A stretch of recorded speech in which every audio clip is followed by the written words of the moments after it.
یہ کیسے پتہ چلے کہ مجھ میں حسد ہے یا نہیں ہے؟ یہ خود بھی ایک ڈائگنوز کرنا بڑی بات ہے، کیونکہ انسان کبھی کبھی خود اس کیفیت میں ہوتا ہے کہ وہ منع کر رہا ہوتا ہے، مطلب وہ مانتا ہی نہیں کہ مجھ میں حسد ہے، جبکہ ہوتا ہے۔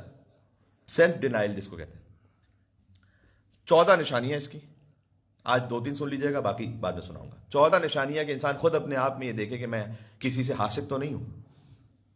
پہلی بات، حدیث ہے یہ ساری۔ پہلا یہ کہ اگر کسی کے سامنے اس کی چاپلوسی ہو اور پیٹھ پیچھے غیبت ہو، پیٹھ پیچھے کوئی غیبت کر رہا ہے کسی کی، سامنے آ کے چاپلوسی کر اسی کی تعریف، اس کا مطلب یہ کہ یہ حسد ہے۔ بعض لوگ حیران بھی ہو جاتے ہیں، کہہ رہے ہیں یہ اس کے پیٹھ پیچھے کیا بول رہا تھا اور ابھی کہہ رہا ہے کہ سارا نظام ہی آپ کی وجہ سے چل رہا ہے۔ پہلے کہہ رہا تھا کہ اس سے بڑا کوئی منافق نہیں، اس سے بڑا کوئی فتنہ کرنے والا نہیں، جہاں سامنے آئے ارے کیا آپ نے کل تو کیا کمال کر دیا آپ نے، تو یہ کام وہ کام، چاپلوسی فوراً شروع۔ اگر کسی کے پیٹھ پیچھے، کسی اور کی بات نہیں کر رہا ہوں، اپنے آپ کو چیک کریں، اگر ہم یہ کہتے ہیں کسی کے پیٹھ پیچھے تو برائیاں کرتے ہیں اس کی، لیکن سامنے آ کے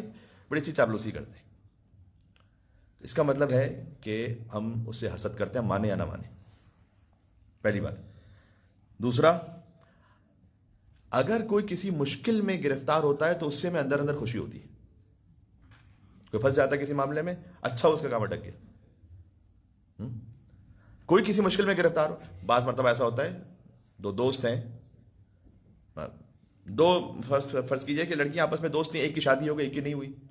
کبھی ہوتا ہے ایسا، یا ایک کے لیے بظاہر کوئی بہت اچھا رشتہ ہو گیا دوسرے کے لیے نہیں ہو سکا، کبھی ایسا ہوتا ہے۔ دو بہنیں بھی ہو سکتی ہیں، کبھی کوئی اور معاملہ بھی ہو سکتا ہے، اللہ نہ کرے کبھی کوئی سبلنگس میں ایسا ہو، لیکن بہرحال تو اگر دل میں وہ کسی مشکل میں ہے، اس کا کوئی اپنے میاں سے مسئلہ ہو گیا، کوئی اللہ نہ کرے کسی کے ساتھ معاملہ کوئی کورٹ میں چلا گیا، یا کوئی بزنس کا معاملہ تھا، کوئی ہم سے بزنس میں آگے نکل گیا اور اب وہ کسی گرفتاری میں پھنس گیا ہے اور ہمیں اندر اندر خوشی ہو رہی، ہمیں اچھا لگ رہا ہے، ہم اس کا اظہار نہیں کر رہے ہیں لیکن ہمیں دل میں اچھا لگ رہا ہے، اس کا مطلب ہے کہ ہم اس سے حسد ہے۔ تیسرا بالکل اس سے برعکس، اگر کوئی کسی غم میں ہے تو ہمیں خوشی ہو، اور اگر کوئی کامیاب ہے تو ہمیں غم ہو، ہم اندر اندر کڑتے رہے کسی کی خوشی پہ۔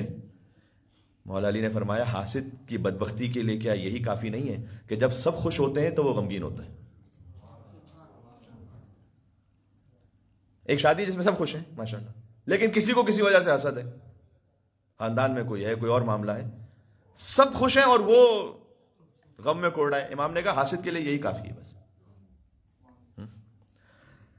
تو یہ 3 پوائنٹس تو آج آپ اپنے ذہن میں رکھیے گا کہ اگر ہم سامنے تعریفیں کرتے ہیں پیچھے برائی کرتے ہیں، ایک پوائنٹ ہو گیا۔ دوسرا پوائنٹ یہ ہوگا کہ اگر کوئی مشکل میں آتا ہے تو ہمیں اچھا لگتا ہے، اور تیسرا یہ کہ اگر کوئی کامیاب ہوتا ہے تو ہمیں برا لگتا ہے، اس کا مطلب ہے کہ ہمیں حسد ہے۔ اس کا علاج ضروری ہے، یہ بھائیوں میں بھی ہو سکتا ہے، کبھی بھائیوں میں بھی ہو سکتا ہے، کبھی دوستوں میں ہو سکتا ہے، کبھی دو مومنوں میں ہو سکتا ہے، کبھی دو بزنس کمپیٹیٹرز ان میں ہو سکتا ہے، کسی میں بھی ہو سکتا ہے، ٹھیک۔